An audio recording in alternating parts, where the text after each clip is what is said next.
We are going to talk about trigonometric functions. और trigonometric functions के अंदर हम लोग देखेंगे कि एंगल्स को हम कैसे मेजर करते हैं, और फिर साइन कोसाइंस और टेंजेंट को हम लोग कैसे फॉर्मुलेट करते हैं, और एट द एंड हम लोग फिर लॉ ऑफ कोसाइंस देखेंगे। तो ट्रिग्नोमेट्रिक फंक्शंस हमेशा चूंकि एंगल्स के साथ डील कर रहे होते हैं, या उन फंक्शंस की जो इनपुट होती है वो एंगल्स होते हैं, तो एंगल्स को हम लोग रेडियंस के अंदर मेजर करते हैं और डिग्रीज के अंदर मेजर करते हैं।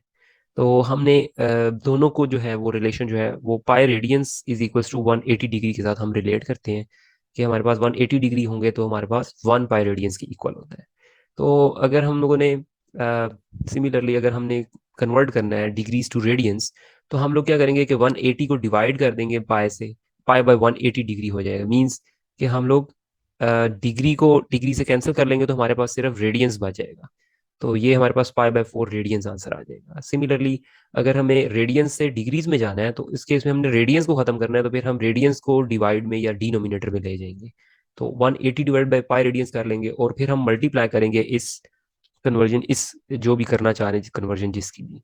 तो pi by 6 multiply 180 by pi होगी, तो हम लोग चूंकि रेडियंस कैंसिल हो जाएंगे पाई से का, तो बाकी हमारे पास सिर्फ डिग्रीज जो है वो बच जाएंगे। तो pi by 6 radians is equal to 30 degree.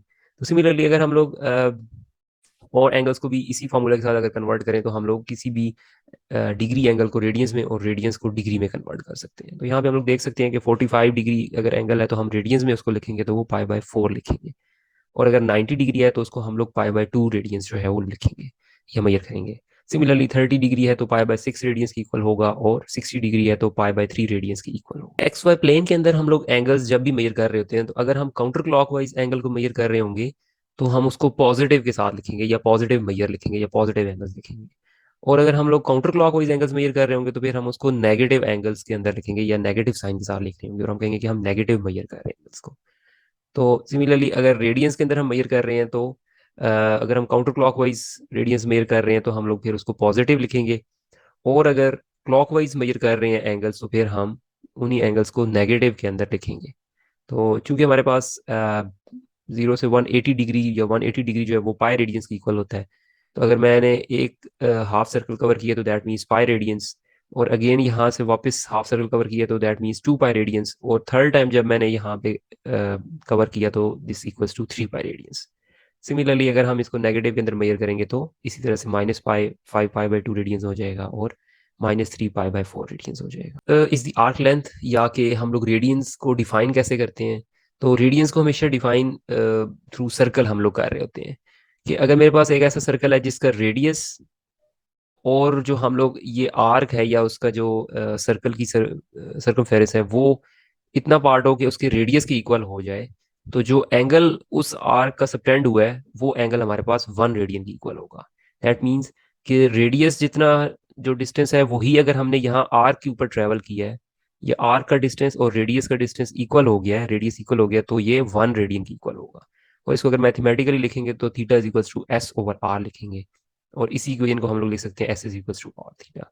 तो बेसिकली ये रेडियंस की डेफिनेशन है कि हम लोग रेडियंस को डिफाइन कैसे करते हैं कि अगर आपका सर्कल का रेडियस इक्वल हो जाए जो ये आर के ऊपर लेंथ है, तो ये हमारे पास 1 रेडियन की इक्वल, हम इसको कहेंगे ये हमारा 1 रेडियन है। तो ये एग्जांपल है टू अंडरस्टैंड द कॉन्सेप्ट। तो लेट्स से कि हमारे पास एक रेडियस है जिसकी वैल्यू 8 है, और we have to find the central angle subtended by an arc of length 2 pi on the circle. तो अगर हमारे पास आर्क की जो लेंथ है वो 2 पाई है और रेडियस 8 है, तो हमें ये सेंट्रल एंगल बताना है। तो हम इसी फार्मूले से इजीली एंगल फाइंड कर सकते हैं, theta equals to S over R. तो एस चूंकि 2 पाई बता दिया गया है और 8 है, तो ये हमारे पास रेडियंस के अंदर हम लोग जो है वो मेजर कर रहे हैं एंगल्स। और बी पार्ट के अंदर लेंथ ऑफ आर्क फाइंड करनी है, और सेंट्रल एंगल अगर हमें 3 पाई बाय 4 रेडियंस बता दिया गया है तो हम लोग इजीली बता सकते हैं by using S equals to R theta के साथ। तो वो जो आर्क लेंथ हमने ट्रैवल किया वो 6 पाई रेडियंस जो है हमने ट्रैवल की है। बेसिक ट्रिग्नोमेट्रिक आइडेंटिटीज जो है वो हमारे पास साइन है, कोसाइन है और टेंजेंट है। और इसको हम लोग कैसे डिफाइन करते हैं कि अगर हमारे पास कोई भी एक पॉइंट है जो कि एक्स और वाई एक्सिस के ऊपर है, और उसी पॉइंट की हम लोग अगेन इस पॉइंट को एक्सेस कर सकते हैं बाय ड्राइंग दिस, या इस रेडियस आर लाइन से, और हम साथ एंगल बता दें कि इस एंगल के ऊपर ये आर लाइन आप ड्रॉ करें तो आप इस पी पॉइंट के ऊपर पहुंच सकते हैं दोबारा। तो इससे पहले हम लोग एक्स और वाई एक्सिस के ऊपर सिर्फ हम एक्स की वैल्यू बताते थे और वाई की वैल्यू बताते थे, तो हम इस पी पॉइंट के ऊपर पहुंच जाते थे। लेकिन अब सेकंड हमने ये भी तरीका देख लिया, अगर ये रेडियस आर हमें पता चल जाए और एंगल पता चल जाए तो फिर भी हम इस पी पॉइंट तक पहुंच सकते हैं। तो अगर मैं इन्हीं को एक ट्रायंगुलर फॉर्म में लिख लूँ, और अगर मैं इसको y ओवर r की रेशियो लेता हूँ, y ओवर r की, जो कि हमारे पास रेडियस है, परपेंडिकुलर और हाइपोटेन्यूज की रेशियो लेता हूँ, तो इसको मैं कहता हूँ कि ये मेरे पास साइन फंक्शन बन जाता है या साइन थीटा होगा। सिमिलरली अगर मैं x ओवर r का रेशियो लेता हूँ तो दैट मीन्स कि ये कॉस फंक्शन है। और अगर मैं y over x perpendicular over base की रेशियो लेता हूँ तो this function is tangent theta. तो कोसिकेंट, सीकेंट और कोटेंजेंट इनके हमारे पास जो है इन मेन तीनों फंक्शंस के जो है वो इन्वर्स हैं, ये रेसिप्रोकल है। लाइक यहाँ पे लिखा हुआ कि वन ओवर कॉस थीटा करेंगे तो सीकेंट थीटा होगा, वन ओवर टेंजेंट थीटा करेंगे तो कोटेंजेंट थीटा हो जाएगा, और वन ओवर साइन थीटा करेंगे तो कोसिकेंट थीटा हो जाएगा। तो ये वही रेसिप्रोकल अगर हम करेंगे अपने इन रेशियोज को तो हम ये वाले फंक्शंस भी निकाल सकते हैं।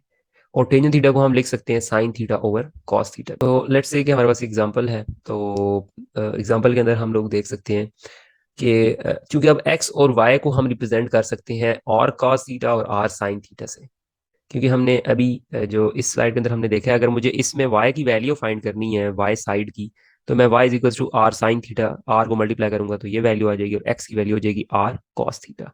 तो अब मैं जो ये p पॉइंट है इसमें x और y की जगह पे मैं r sin थीटा और r cos थीटा भी बता सकता हूँ। तो वही यहाँ पे लिखा हुआ है कि r cos थीटा और r sin थीटा सम p पॉइंट के ऊपर है हमारे पास।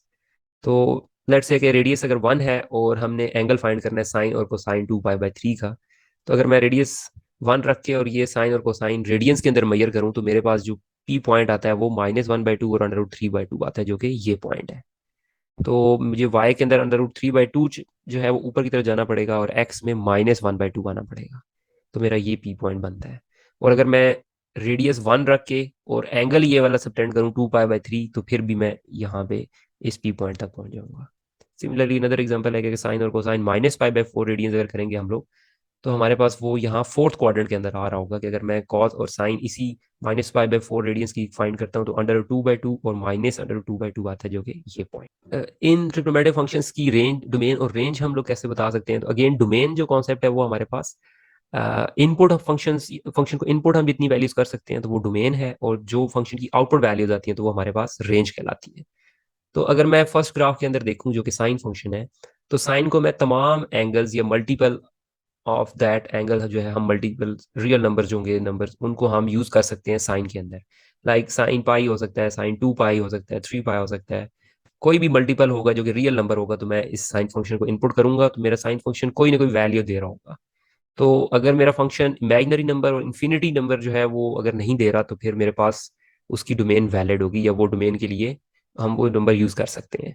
तो अगर मैं इस फंक्शन में देखूं जो कि ये साइन फंक्शन ड्रॉ भी हुआ हुआ है, तो इसमें तमाम मैं रियल नंबर जो है वो यूज कर सकता हूँ। तो इसकी डोमेन मेरी हो जाएगी -इन्फिनिटी से इन्फिनिटी। और अगर मैं देखूं कि जी रेंज क्या है या वाई की वैल्यू क्या आती है, तो साइन की मैक्सिमम वैल्यू आती है 1। लाइक साइन की मैक्सिमम वैल्यू 90 के ऊपर होती है और वो 1 होती है, और 3 पाई बाई 2 पे -1 होती है। तो रेंज जो होती है वो फंक्शन की आउटपुट वैल्यू होती है। तो हम लोग फिर इसकी डोमेन रखेंगे -इन्फिनिटी टू इन्फिनिटी, और रेंज होगी -1 to 1। सिमिलरली कॉस फंक्शन है, इनपुट इसकी अगेन इन्फिनिट वैल्यूज होंगी, तो डोमेन -इन्फिनिटी से इन्फिनिटी और रेंज होगी 1 से -1। और अगर टेंजेंट फंक्शन देखता हूं मैं, तो टेंजेंट फंक्शन मेरा π/2 के ऊपर अनडिफाइंड हो जाता है या इन्फिनिटी की तरफ चला जाता है। तो ये जो π/2 पॉइंट है ये मैं अपनी डोमेन में शामिल नहीं करूंगा।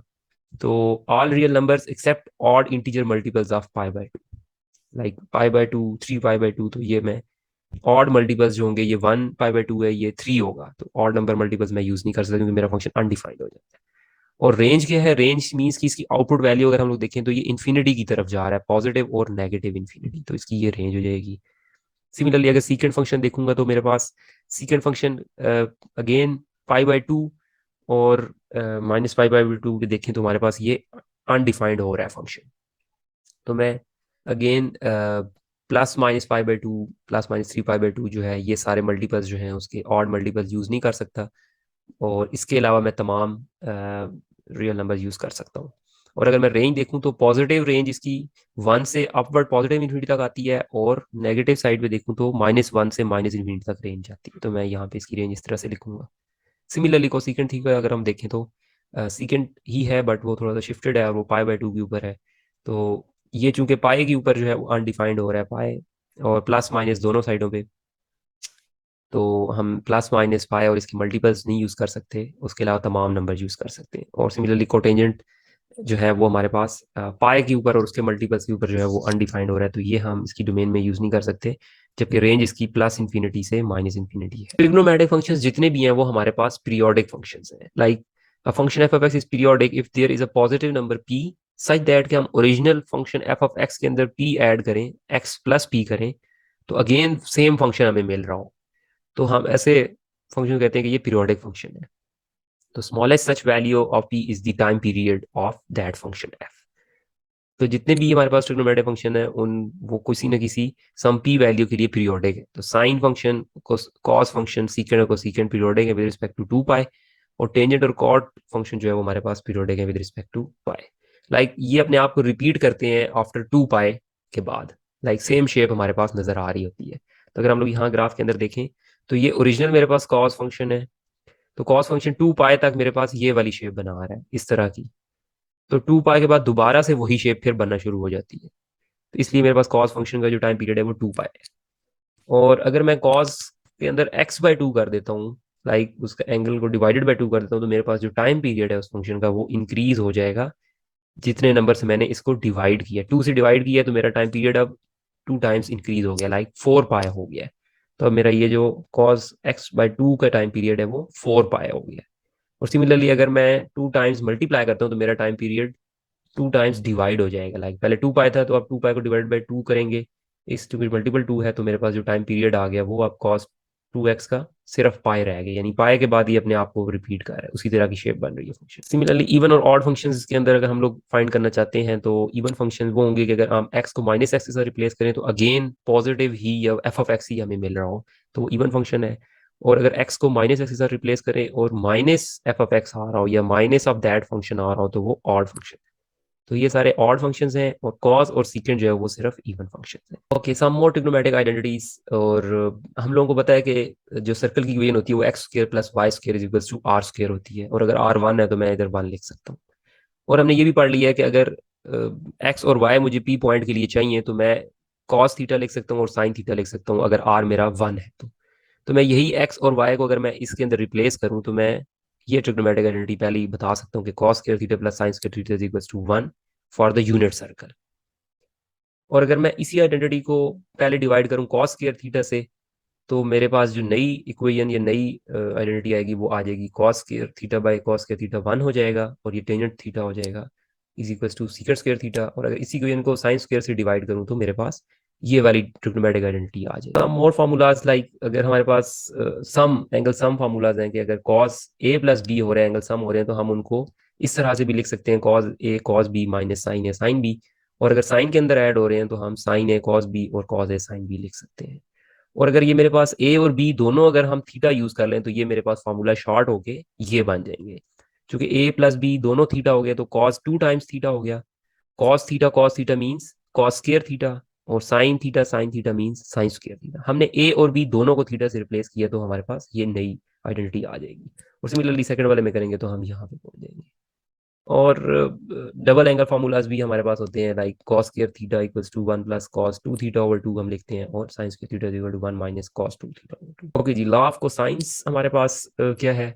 लेट्स से हमारे पास दो पॉइंट्स हैं, एक पॉइंट ए है जो कि एक्स एक्सिस के ऊपर है, और एक बी पॉइंट है जो कि ए कॉस थीटा और ए साइन थीटा समवेयर है हमारे पास। और चूंकि अब ये जो आर्क ये जो रेडियस है वो ए की इक्वल है तो हमने ये कह दिया, ठीक है। हम लोगों को बताया कि हमारे पास जो डिस्टेंस फार्मूला है वो x2 minus x1 whole square होता है और y2 minus y1 whole square होता है।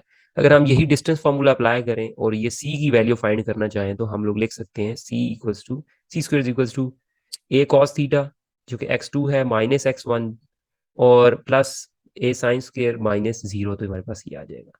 ये अगेन चूंकि a minus b whole square का फार्मूला बन रहा है तो मैं इसको ओपन करके लिख सकता हूँ और कॉमन ले सकता हूँ, तो मेरे पास जो ये वाली टर्म है ये 1 हो जाएगी और बाकी ये सेम एज इट इज हो जाएगा, जो कि इस फार्मूले को ओपन करने से हम लिख सकते हैं, ए माइनस बी होल स्क्वायर को ओपन करने से।